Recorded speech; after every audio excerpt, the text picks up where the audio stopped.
নমস্কার। সকল ভক্ত বন্ধুদের সাদর আহ্বান জানাই মা শারদা সেবাশ্রম ফেসবুক পেজে।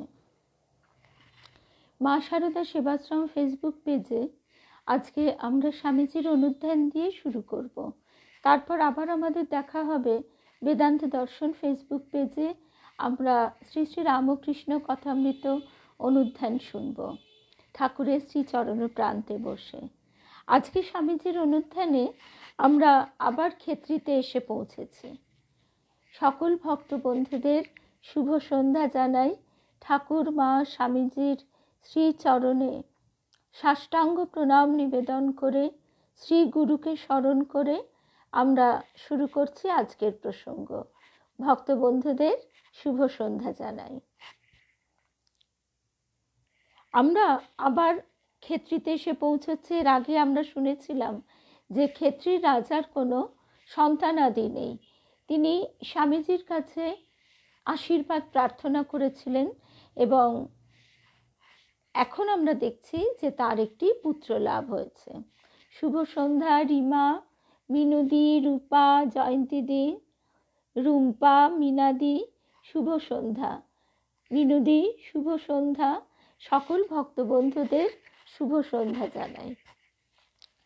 স্বামীজি জগমোহনলালের সঙ্গে সম্ভবত 15ই এপ্রিল বা ওই রকম কোনো এক সময়ে কোনো একদিন রেওয়াড়ি পৌঁছন।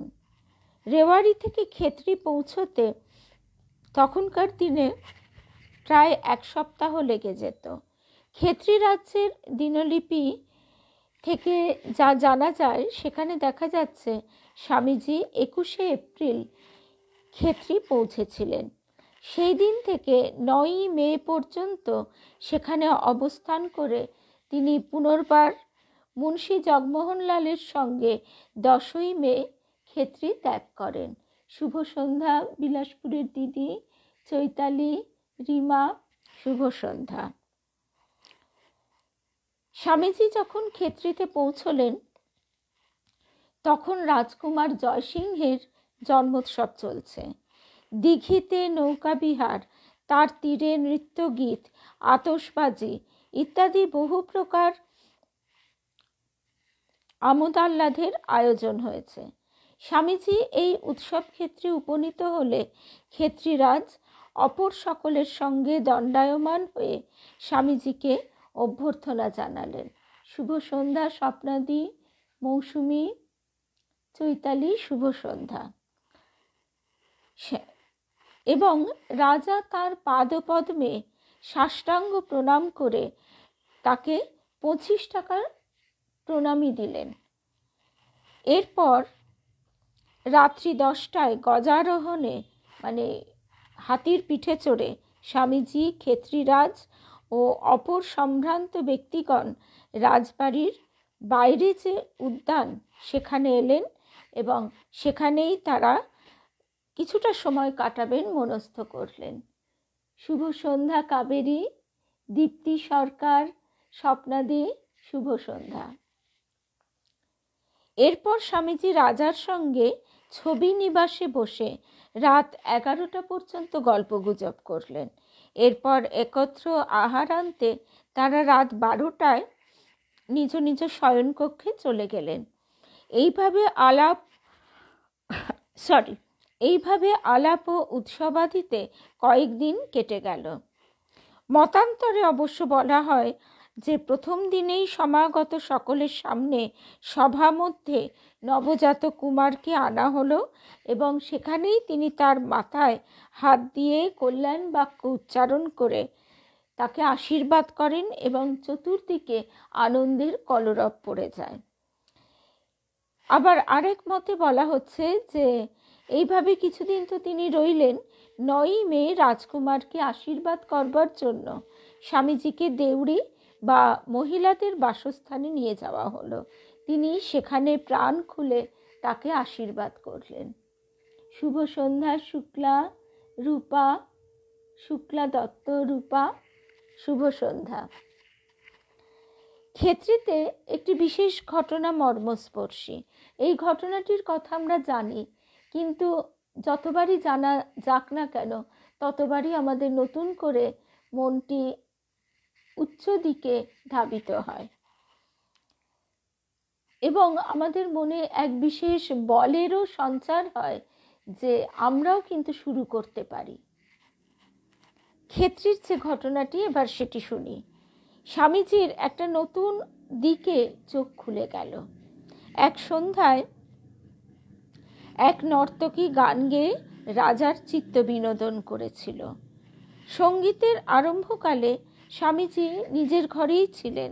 রাজা তাকে সঙ্গীতের আসরে আসবার জন্য অনুরোধ জানালেন। স্বামীজি বলে পাঠালেন সন্ন্যাসীর পক্ষে ওই আসরে উপস্থিত থাকা অনুচিত। গায়িকা একথা শুনে খুবই মর্মাহত হলো। শুভ সন্ধ্যা অর্পিতা। সন্ন্যাসীর যে এরকম বাজবিচার আছে এ কথা সেই নারীর শুনে অত্যন্ত প্রাণে ব্যথা বাজল। স্বামীজির কথার প্রত্যুত্তর ছলে তিনি যে গানটি ধরলেন সেটি হচ্ছে এই রকম: हमारी प्रभु अवगुण चित न धरो, समदर्शी है नाम तिहारो, अब मही पार करो।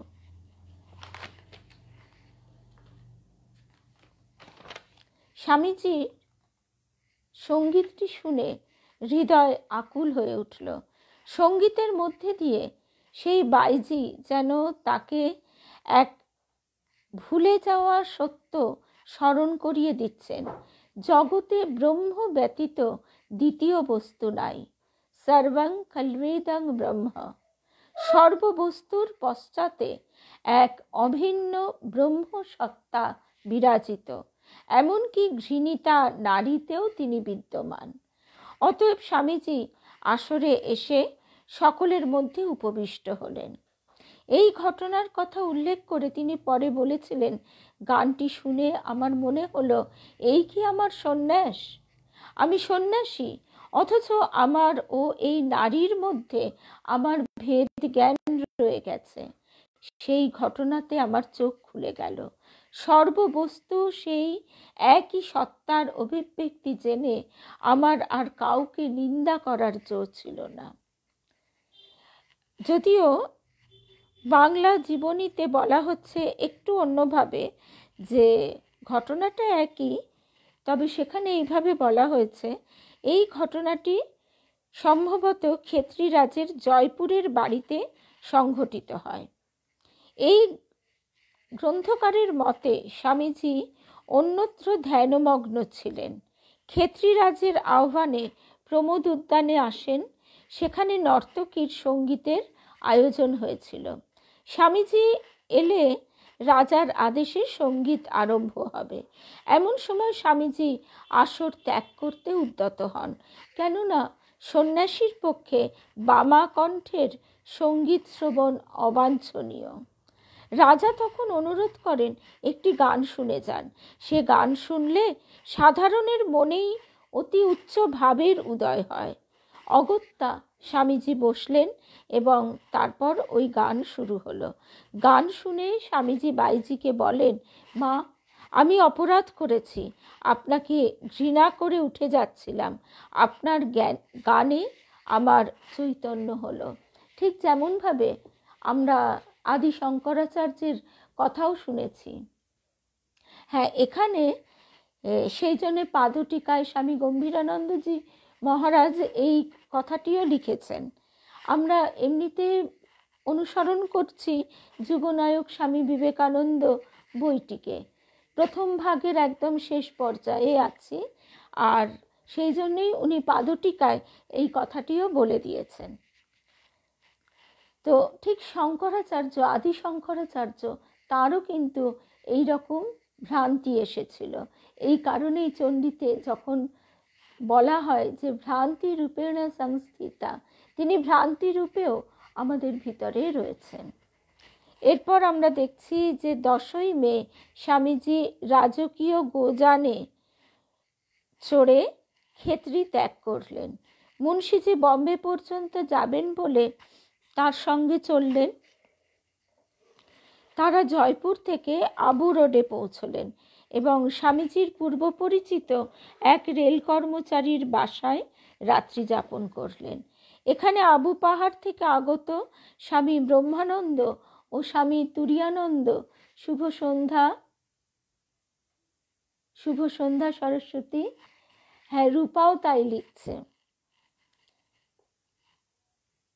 এখানে আবু পাহাড় থেকে আগত স্বামী ব্রহ্মানন্দ ও স্বামী তুরীয়ানন্দের সঙ্গে তার পুনর্মিলন ঘটলে সকলে সানন্দে অনেকক্ষণ বার্তালাপ ও ভাব বিনিময়ে কাটালেন। গরুর গাড়িতে আসতে গুরু ভাইদের গায়ে ব্যথা হয়েছে শুনে স্বামীজি বললেন, গাড়োয়ানকে 2 পয়সা দিলেই গাড়িতে খড় বিছিয়ে দিত, কোনো কষ্ট হতো না। সমস্ত বিষয়ে তার এই দৃষ্টিভঙ্গি এবং বিবেচনা শক্তি এতটাই প্রবল ছিল।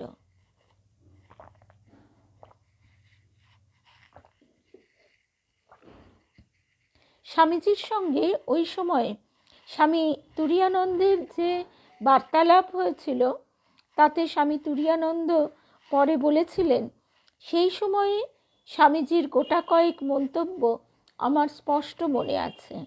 ঠিক শব্দগুলি ও স্বর এবং যে বিষাদ নিয়ে সেই শব্দগুলি উচ্চারিত হয়েছিল তা এখনো আমার কানে বাজছে। শুভ সন্ধ্যা অমিতা। তিনি বলেছিলেন, হরি ভাই, আমি এখনো তোমাদের তথাকথিত ধর্মের কিছুই বুঝি না। অতঃপর মুখে একটা গভীর বিষাদের ছায়া নিয়ে এবং ভাবাতিশয্যে কম্পিত কলেবরে তিনি নিজের হাত বুকের উপর রেখে আরও বললেন, কিন্তু আমার হৃদয় খুব বেড়ে গেছে এবং আমি অপরের ব্যথা বোধ করতে শিখেছি। বিশ্বাস করো, আমার তীব্র দুঃখ বোধ জেগেছে। তার কণ্ঠ ভাবাবেগে রুদ্ধ হয়ে গেল। তিনি আর বলতেই পারছিলেন না, চোখের জল পড়তে লাগলো। এই কথাগুলি বলতে বলতে স্বামী তুরীয়ানন্দ বিহ্বল হয়ে পড়লেন। তিনি অনেকক্ষণ অশ্রুসিক্ত নয়নে নীরবে বসে রইলেন। তারপর দীর্ঘ নিঃশ্বাস ফেলে বললেন, স্বামীজি যখন এই কথাগুলি বলছিলেন তখন আমার মনে কি খেলছিল বলতে পারো? আমি ভাবছিলাম, বুদ্ধ কি ঠিক এমনি অনুভব করেননি আর এমনি কথাই বলেননি? আমি যেন ঠিক দেখছিলাম যে জগতের দুঃখে স্বামীজির হৃদয় তোলপাড় হচ্ছে। তার হৃদয়টা যেন তখন একটা প্রকাণ্ড কড়াই, যাতে জগতের সমস্ত দুঃখকে রেঁধে একটা প্রতিষেধক মলম তৈরি করা হচ্ছিল। কি সুন্দরভাবে হরি মহারাজ বলছেন। স্বামীজির বিদেশ থেকে প্রত্যাবর্তনের পরবর্তী অনুরূপ আরেকটি যে ঘটনার কথা স্বামী তুরীয়ানন্দ শুনিয়েছিলেন তাও এখানে বলে রাখলে অপ্রাসঙ্গিক হবে না। সেদিন স্বামীজি কলকাতায় শ্রীযুক্ত বলরাম বসু মশায়ের বাড়িতে ছিলেন। স্বামী তুরীয়ানন্দ বলেছিলেন, আমি স্বামীজিকে দেখতে এসে দেখি তিনি এত গভীর চিন্তামগ্ন হয়ে বারান্দায় পায়চারি করছেন যে আমার আগমন টেরই পেলেন না। শুভ সন্ধ্যা পলি। একটু পরে যে আমার আগমন টেরই পেলেন না, পাছে তার চিন্তায় বাধা পড়ে এই ভয়ে আমি চুপ করে রইলাম। একটু পরে স্বামীজি চোখের জলে ভাসতে ভাসতে মীরাবাইয়ের একটি বিখ্যাত গান গুনগুন করে গাইতে লাগলেন। পরে নিজের হাত দুখানিতে মুখ লুকিয়ে রেলিংয়ে ভর দিয়ে বিষাদ ভরে গাইলেন, দরদ না জানে কই। তার দুঃখময় সুর ও নৈরাশ্য যেন চারিদিকে ছড়িয়ে পড়ছিল ও সবই বিষাদে ভরে উঠছিল। এখন শুভ সন্ধ্যা মৌসুমী, এখন আমাদের ওই বলরাম বাবুর বাড়িতে গেলে ওই যে বারান্দাটা আছে, ওই বারান্দার একটা হালকা নেট দেওয়া আছে যাতে না পাখি টাখি ঢুকে পড়ে। তো ওই বারান্দায় দাঁড়িয়ে এখন চলমান রাজপথ চোখে পড়ে। কিন্তু সেই সময়ে তখন সেখানে তো এত গাড়ি ঘোড়াও ছিল না, এত বড় অট্টালিকা দিয়েও ছিল না। সেই জায়গায় দাঁড়িয়ে জগতের দিকে তাকিয়ে স্বামী বিবেকানন্দের পদ্মফুলের পাপড়ির মতো দুটি চোখ বেয়ে টস টস করে জল পড়ছে, এই ছবিটি ভেসে ওঠে।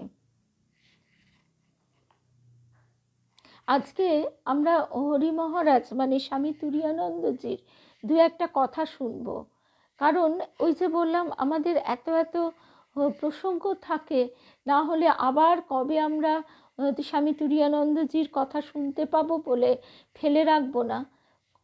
কয়েকটি কথা আমরা একটু শুনে নেব। যেহেতু আজকে কিন্তু আমি জানতামও না, যখন ওই পাতাগুলো মার্ক করে রাখছিলাম তখন আমি জানতামও না যে আজকে আমাদের স্বামীজির কথা প্রসঙ্গে স্বামী তুরীয়ানন্দের কথা আসবে বা আজকেই আমরা শুনতে পারবো। ভেবেছিলাম কোনো একদিন আমরা নিশ্চয়ই শুনবো, তা আজকেই সেই শুভ দিন এসে গেল। তার দুঃখময় সুর ও নৈরাশ্য যেন চারদিকে ছড়িয়ে পড়ছিল ও সবই বিষাদে ভরে উঠছিল। ঘায়াল কি খাত ঘায়াল জানে और না জানে কই, এই বিষাদময় গানে যেন সমস্ত আকাশ বাতাস স্পন্দিত হচ্ছিল। তার স্বর আমার হৃদয়ে যেন তীরের মতো বিঁধছিল এবং আমারও চোখে জল এসেছিল। স্বামীজির দুঃখের কারণ বুঝতে না পেরে আমি বড়ই বিব্রত বোধ করছিলাম। একটু পরেই বুঝতে পারলাম জগতের দুঃখিত নিপীড়িতদের দুঃখের প্রতি এক অপার সহানুভূতিতেই তার এই ব্যথা।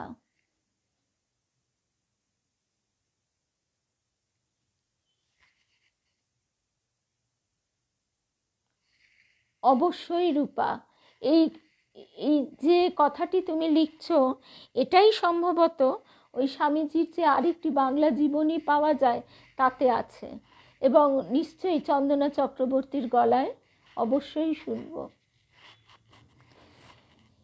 এবারে আমরা চলে যাচ্ছি আবু রোড স্টেশনে। আবার গাড়িতে উঠবার সময় একটি অপ্রীতিকর ঘটনা ঘটল। স্বামীজির সঙ্গে গাড়িতে বসে স্বামীজির ভক্ত এক বাঙালি ভদ্রলোক আলাপ করছিলেন। এমন সময়ে এক শ্বেতাঙ্গ টিকিট পরীক্ষক এসে ভদ্রলোককে নেমে যেতে বললেন, কিন্তু ভদ্রলোক নিজেও রেল কর্মচারী ছিলেন, তাই তাতে ভ্রুক্ষেপ করলেন না। প্রত্যুত্তর সাহেবের সঙ্গে বচসায় প্রবৃত্ত হলেন। অগত্যা স্বামীজি তা থামাতে সচেষ্ট হলে সাহেব আরও চটে গিয়ে রূঢ় ভাষায় বললেন, তুম কাহে বাত করতে হো।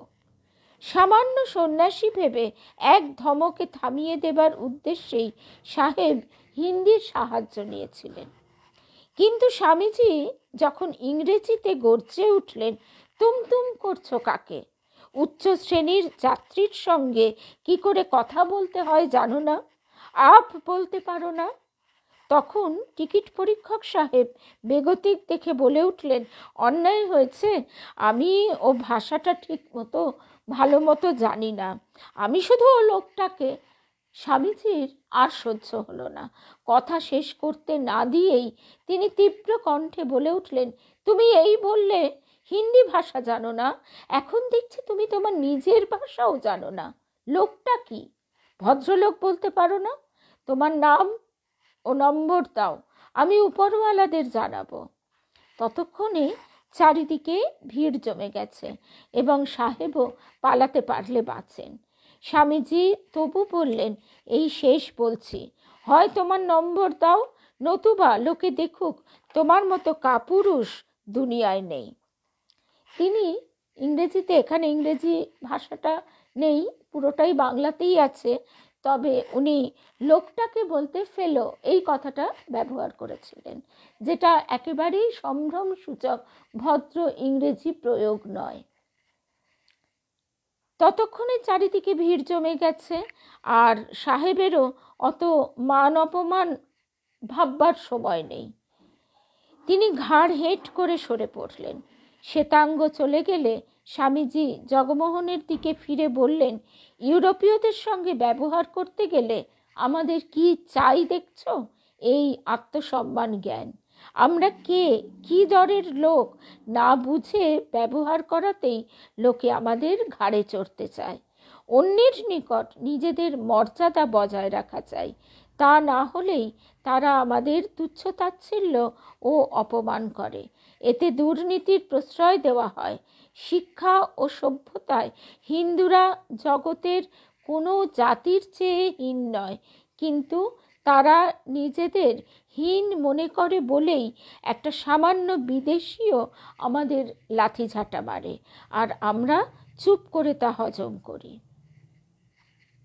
আজকে এই প্রসঙ্গটি এখানেই শেষ করলাম, স্বামীজির প্রসঙ্গ, কেননা এরপর আমাদের স্বামীজির সঙ্গে সঙ্গে চলে যেতে হবে বম্বে, এবং তারপরেই আমরা দেখতে পাব যে স্বামীজির বিদেশ গমনের কিভাবে প্রস্তুতি শুরু হলো। সেটি আমরা শুনব আগামী সপ্তাহে। আর আজকে হরি মহারাজ স্বামী তুরীয়ানন্দজির যে কথাগুলি শুনব বলে মনস্থ করেছিলাম, সেই কথাগুলো একটু শুনি।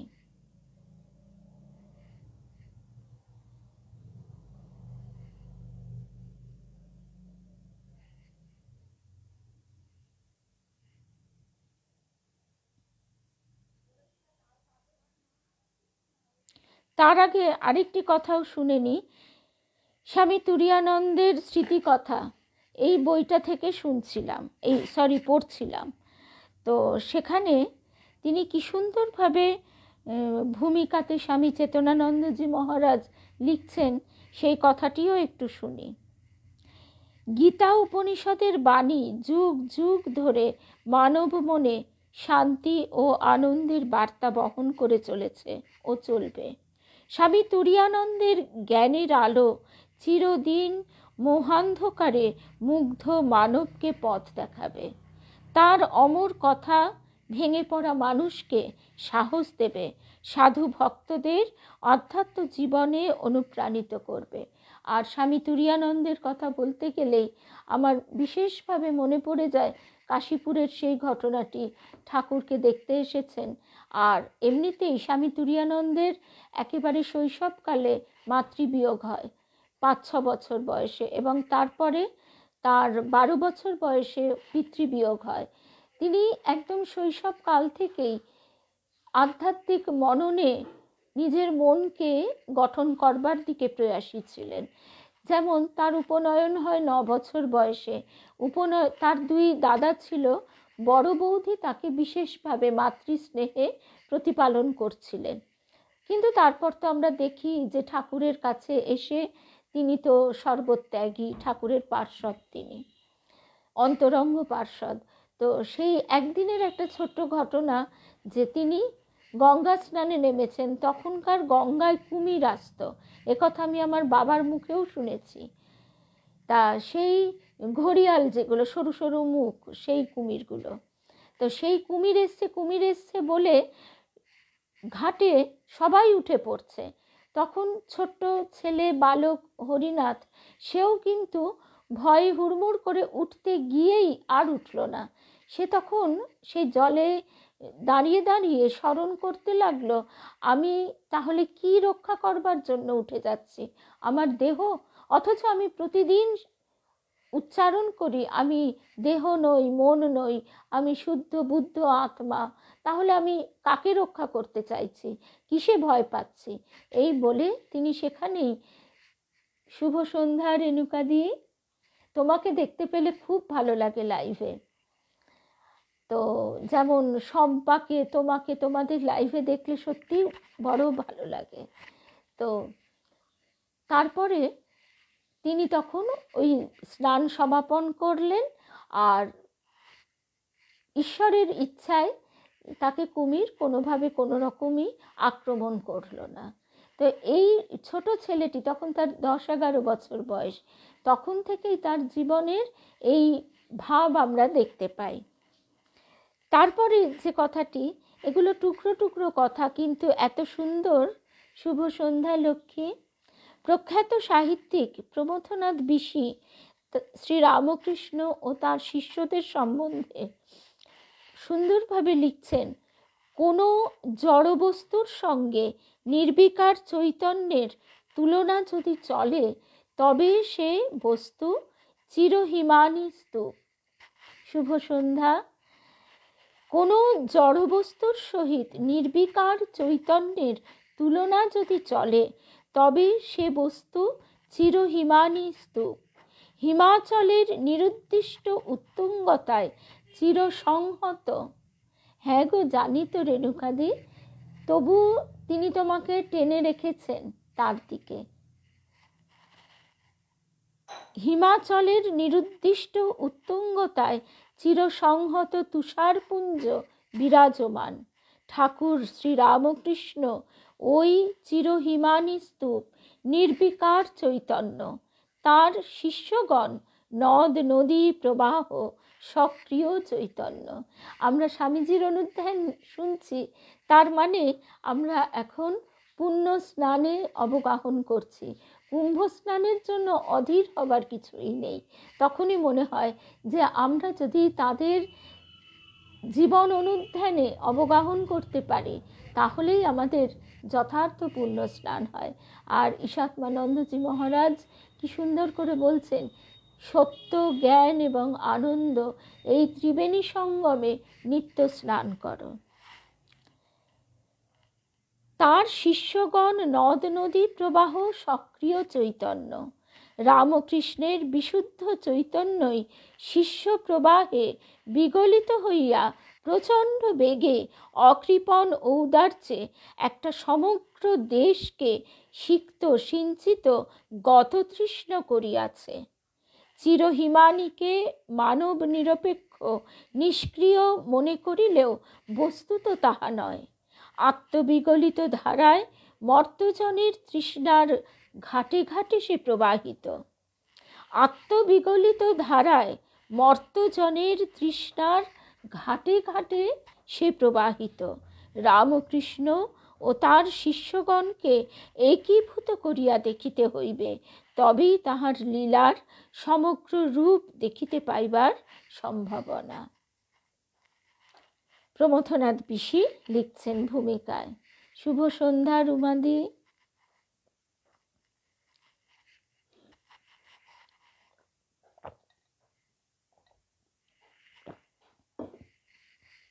এবার স্বামী চেতনানন্দজি লিখছেন, ভারতে ও আমেরিকায় তোলা যতগুলি ছবি আছে স্বামী তুরীয়ানন্দের, কোনোটিতেই দেখা যায় না যে তিনি সামনে ঝুঁকে বা পিছনে হেলিয়ে বসে বা দাঁড়িয়ে আছেন। তার বুক টান করে সোজা হয়ে বসা ছবি দেখে মনে হয় ভগবান এই মানুষটির মেরুদণ্ডকে দুঃখে বা শোকে, তপস্যার কৃচ্ছ্রতায় বা বার্ধক্যে, রোগে বা মৃত্যুতে কোনো অবস্থাতেই বাঁকতে দেননি। এমনকি মৃত্যুর সময়ও তিনি সোজা হয়ে বসে দেহত্যাগ করতে চাইলেন। তিনি সারা জীবন সোজা পথে চলেছেন, কখনো মায়ার ঘোরানো আবর্তে ঘোরেননি।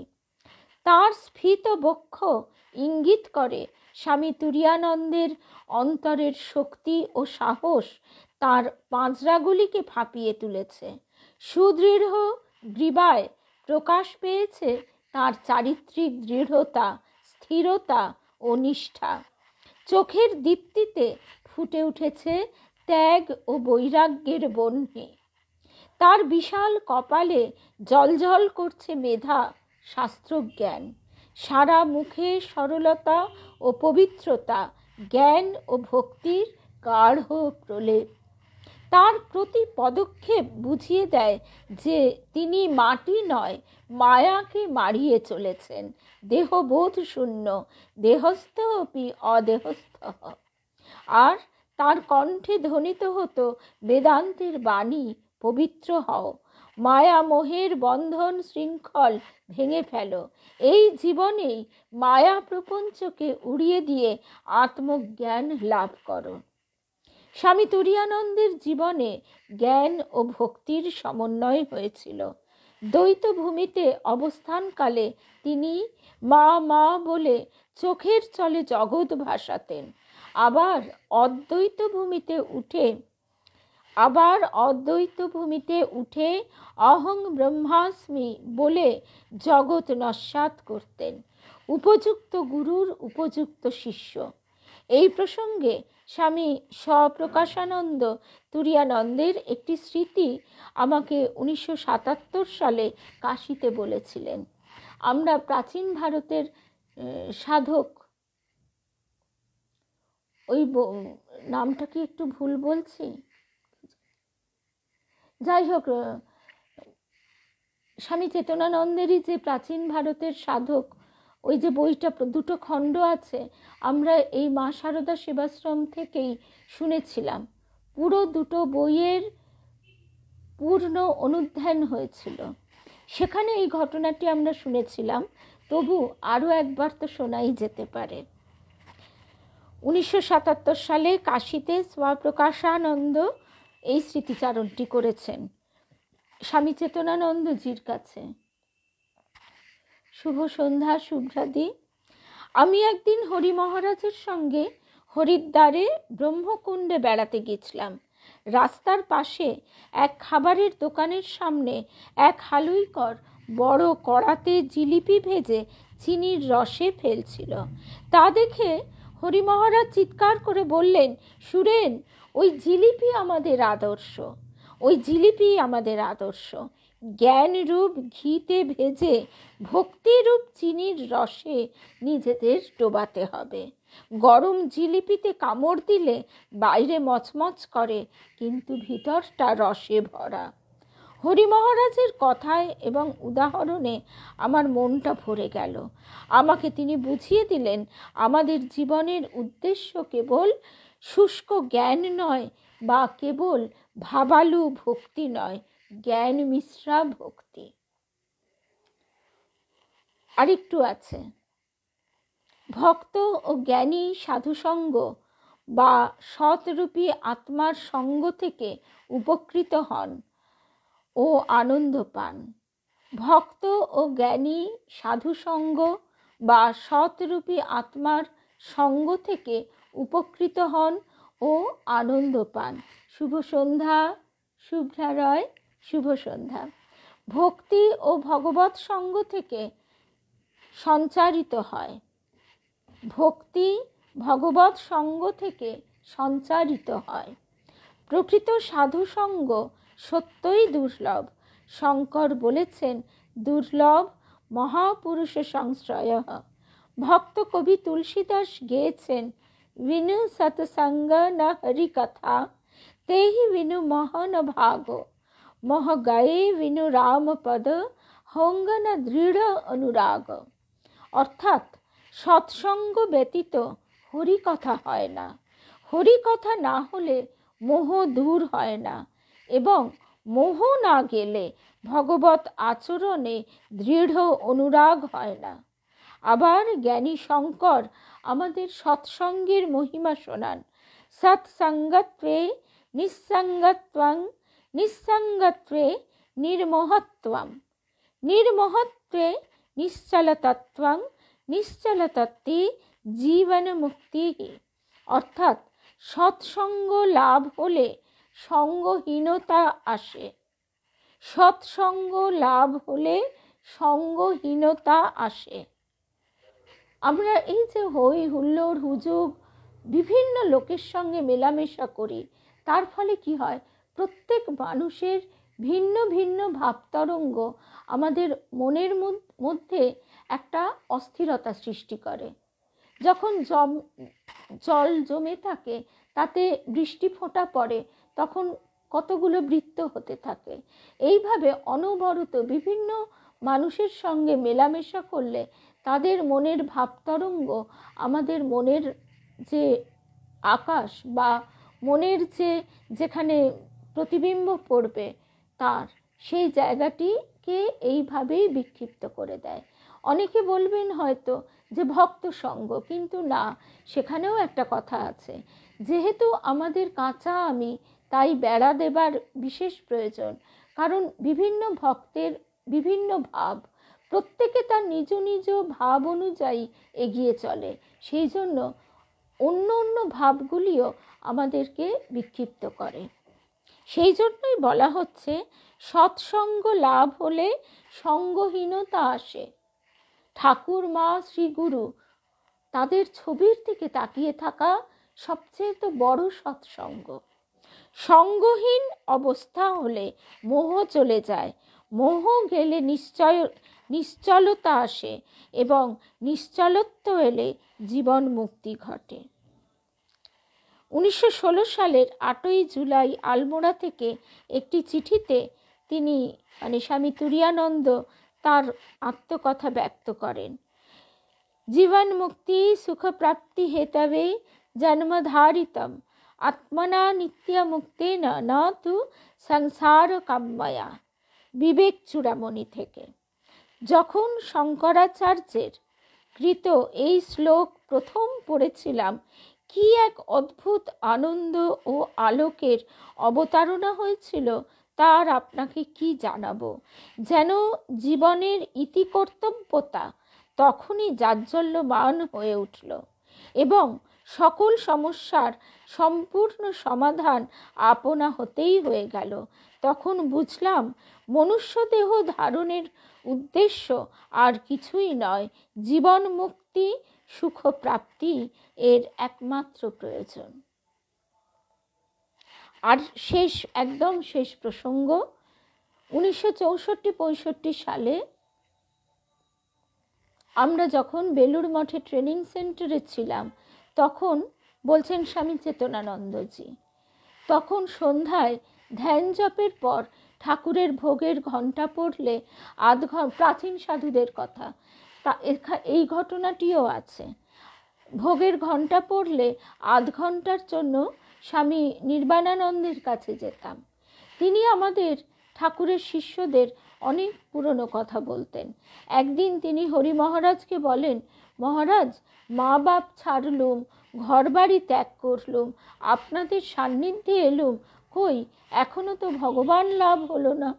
হরি মহারাজ তাকে সান্ত্বনা দিয়ে বললেন, দেখো, তোমরা সব ওই কল্পতরুর নিচে এসেছো, ওই বৃক্ষে অজস্র ফল ঝুলছে, একদিন না একদিন ওই ফল পড়বেই পড়বে, এবং তুমি যদি ওই গাছের নিচে থাকো তবে ফল পাবেই পাবে। তবে যদি ওই ফল এখনই চাও, shake the tree, shake the tree, ওই গাছ ধরে দারুণ ঝাঁকুনি দাও। তীব্র পুরুষকার প্রয়োগ করলে শীঘ্রই মুক্তিরূপ ফল পাওয়া যায়। এই স্মৃতিটি আমাদের নিরাশ হৃদয়ে আশা জাগায়। আমরা কল্পতরু রামকৃষ্ণের কাছে যখন এসেছি তখন আর ভাবনা কি। তাহলে আজকে এখানে শেষ করি প্রথম পর্বের অনুধ্যান। এরপর আবার আমাদের দেখা হবে 8টায় বেদান্ত দর্শন ফেসবুক পেজে। জয় রামকৃষ্ণ, জয় রামকৃষ্ণ।